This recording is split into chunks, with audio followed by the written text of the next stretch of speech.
Hey, MarkKing here, and I ran across this story and I just could not believe it, but it's where we're headed.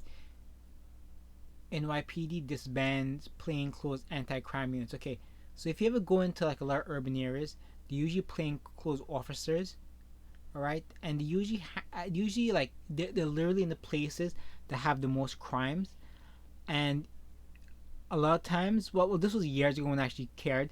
Used to catch like thieves and people doing illicit activities on the block, if you get my drift, and they'll chase out people running out of stores, stealing stuff, and just taking care of crime. Just what you imagine a police officer would do.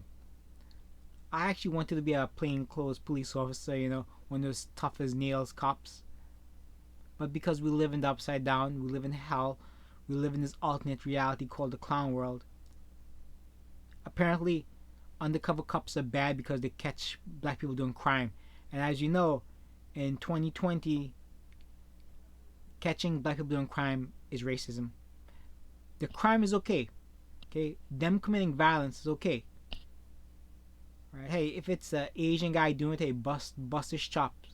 It's a white guy doing it, bust his chops. If it's an Indian guy doing it, if it's a girl doing it, bust their chops. Okay, but as we know, a certain race are more prone to crime. Okay, and this is bad. This will just lead to even a bigger explosion of crime. Okay, activities will be hidden. Okay, cops cannot be everywhere 24/7. So that's why it's good to have underground cops. Undercover cops. Okay, they can catch the criminals who try to sneakily do things. This will just stop more crime. Okay, this all this will. Okay, this will probably try to artificially lower the crime rates. Right? If the cops don't record a crime, then the crime doesn't happen. Okay. Anyway, anti-crime officers typically operate in plain clothes. Shea said, and focus on getting illegal guns off the streets. That's good. This has led to those cops being involved in a number of shootings. Oh, I see. Yeah, the department will continue to fight violent crime and illegal guns. Sure, you would. What do they want? A higher surveillance state? This is what this sounds like here, where you'll have actual imagery, 3D imagery, cameras from the top, taking photos of every citizen's actions. This is what this sounds like, to be honest with you. This right here. Okay. 21st century policy intelligentsia data shot spotter. Yeah, there we go. Video, DNA, and building prosecutors cases. She said we'll continue to build these cases. Okay, so ShotSpot, I think it's is that where they listen to gunshots? I think. Video again, mass surveillance, DNA. In many cases, not many cases, few cases, DNA could be wrong. You know, this sounds even worse. This is why you want people actually on the ground doing the work, because what will replace it is even worse. But these people have such low IQs. These people vote these people in, who vote for the mayor, vote for the governors, these liberal places. They get what they deserve, and people with here's the thing, right? People with higher IQs who are capable will leave, and we're having a race for Detroit 2.0, right? It looks like Minneapolis will win it. Detroit 3.0 might go to New York City.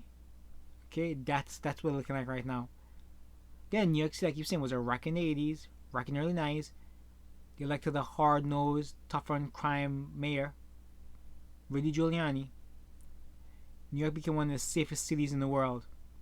You got tough on crime because everybody knows who committed crimes, where they are, where they live, what they look like. Everybody knows it. Okay? He added, this is the realm of closing one of the last chapters of Stop, Question, and Frisk. Okay, again, this is Stop and Frisk. This like I just said, everybody knows who committed a crime. Everybody knows what to look like, where they live, how they dress. Everybody knows it. In the statement, the union representative rank and file cops questioned the wisdom of the commissioner's move. Anti-crime mission was to protect New Yorkers by proactively preventing crimes, especially gun violence, shooting, and murders. Again, this will spike up. Initially, you're going to try to hide the spike, okay? But eventually, there will be leaks, because it always happens, and you find that they're hiding the crime rates.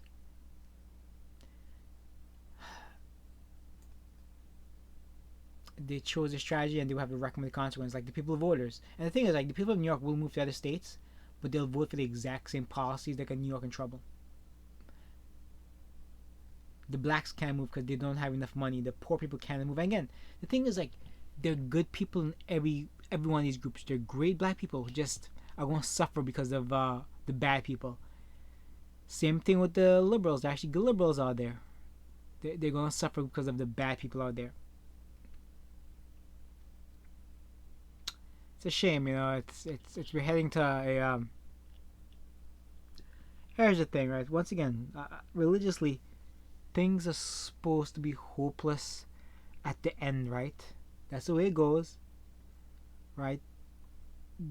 It's just the way religion talks about things, so, and then God will have hope. Okay, that's the way it works, right? Whatever you believe, that's basically how it works. Okay, so unfortunately, towards the end, things will get worse and worse and worse.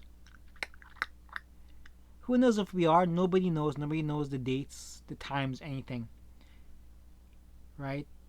So essentially what I'm saying is good people will lose. It has to happen. And then things will be rebuilt again, okay? I hate to sound so somber, but when I read things like this, I harp back to things that I've learned, that I've thought, that I've realized, that I've kind of meditated on. Alright, share, save, subscribe, thumbs up. I'll leave that here. A bit hopeless, but hey, you can't have a hope every single day. Bye.